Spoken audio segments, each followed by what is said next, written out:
నమస్తే, welcome to YOYO TV. Bharatiya Janata Party శాసనసభాపక్ష నేతగా ఏలేటి మహేశ్వర్ రెడ్డి నియామకమయ్యారు. మహేశ్వర్ రెడ్డిని బీజేఎల్పీ నేతగా నియమిస్తూ ఆ పార్టీ రాష్ట్ర అధ్యక్షుడు కిషన్ రెడ్డి ఉత్తర్వులు జారీ చేశారు. మహేశ్వర్ రెడ్డి 2006లో మహేశ్వర ట్రస్ట్ ద్వారా సేవా కార్యక్రమాలు ప్రారంభించి నిర్మల్ నియోజకవర్గం అంతా పాదయాత్రలు చేపట్టి ప్రజలకు దగ్గరై 2009లో ప్రజారాజ్యం పార్టీ ద్వారా రాజకీయాల్లోకి వచ్చారు. అదే ఏడాది జరిగిన ఉమ్మడి ఆంధ్రప్రదేశ్ అసెంబ్లీ ఎన్నికల్లో ప్రజారాజ్యం పార్టీ తరపున నిర్మల్ నియోజకవర్గం నుండి పోటీ చేసి తన సమీప ప్రత్యర్థి కాంగ్రెస్ పార్టీ అభ్యర్థి అల్లోల ఇంద్రకిరణ్ రెడ్డిపై 2545 ఓట్లతో గెలిచి తొలిసారి ఎమ్మెల్యేగా అసెంబ్లీకి ఎన్నికయ్యారు. ప్రజారాజ్యం పార్టీ కాంగ్రెస్ పార్టీలో విలీనం కావడంతో ఆయన కూడా కాంగ్రెస్ పార్టీలో చేరారు.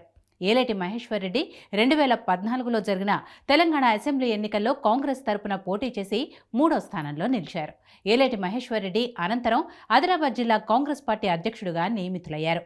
ఆయన 2018లో జరిగిన తెలంగాణ అసెంబ్లీ ఎన్నికల్లో కాంగ్రెస్ తరపున పోటీ చేసి తన సమీప ప్రత్యర్థి తెలంగాణ రాష్ట్ర సమితి అభ్యర్థి అల్లోల ఇంద్రకరణ్ రెడ్డి చేతిలో 9271 ఓట్ల తేడాతో ఓడిపోయాడు. 2015లో ఆదిలాబాద్ డీసీసీ అధ్యక్షుడయ్యారు. ఆయన ఆధ్వర్యంలో ఏఐసీసీ నేత రాహుల్ గాంధీ నిర్మల్ జిల్లాలో పాదయాత్ర చేశారు.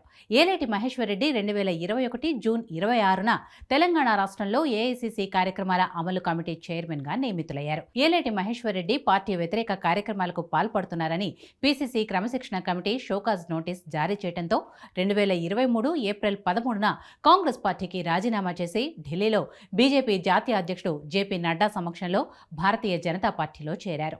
ఆయన 2023 శాసనసభ ఎన్నికల్లో నిర్మల్ నుండి ఎమ్మెల్యేగా పోటీ చేసి గెలిచి కొత్త ప్రభుత్వం ఏర్పడిన తర్వాత మొదటి అసెంబ్లీ సమావేశాలలో బీజేపీ ఎమ్మెల్యేలు ప్రమాణ స్వీకార కార్యక్రమాన్ని బహిష్కరించారు. ఎంఐఎం నేత అక్బరుద్దీన్ ఓవైసీని ప్రొటెం స్పీకర్గా చేయటం, ఆయన సమక్షంలో ప్రమాణ స్వీకారం చేయడానికి బీజేపీ నిరాకరించి డిసెంబర్ 14న గడ్డం ప్రసాద్ కుమార్ శాసనసభ స్పీకర్గా ఏకగ్రీవంగా ఎన్నికైన అనంతరం ఆయన శాసనసభ్యుడిగా ప్రమాణ స్వీకారం చేశారు. అనంతరం ఏలేటి మహేశ్వర్ రెడ్డిని 2024 జనవరి 8న లోక్సభ ఎన్నికల నేపథ్యంలో నిజామాబాద్ లోక్సభ నియోజకవర్గ ఇన్ఛార్జిగా బీజేపీ పార్టీ నియమించింది. అయితే నిన్నటి వరకు అధిష్టానం బీజేఎల్పీ నేతను నియమించలేదు. కామారెడ్డి ఎమ్మెల్యే వెంకటరమణారెడ్డి, ఆదిలాబాద్ ఎమ్మెల్యే పాయల్ శంకర్లలో ఒకరిని బీజేఎల్పీ నేతగా నియమిస్తుందని అంతా భావించారు. కానీ అనూహ్యంగా ఏలేటికి బీజేఎల్పీ బాధ్యతలు అప్పగిస్తూ పార్టీ రాష్ట్ర అధ్యక్షుడు కిషన్ రెడ్డి ఉత్తర్వులు జారీ చేశారు.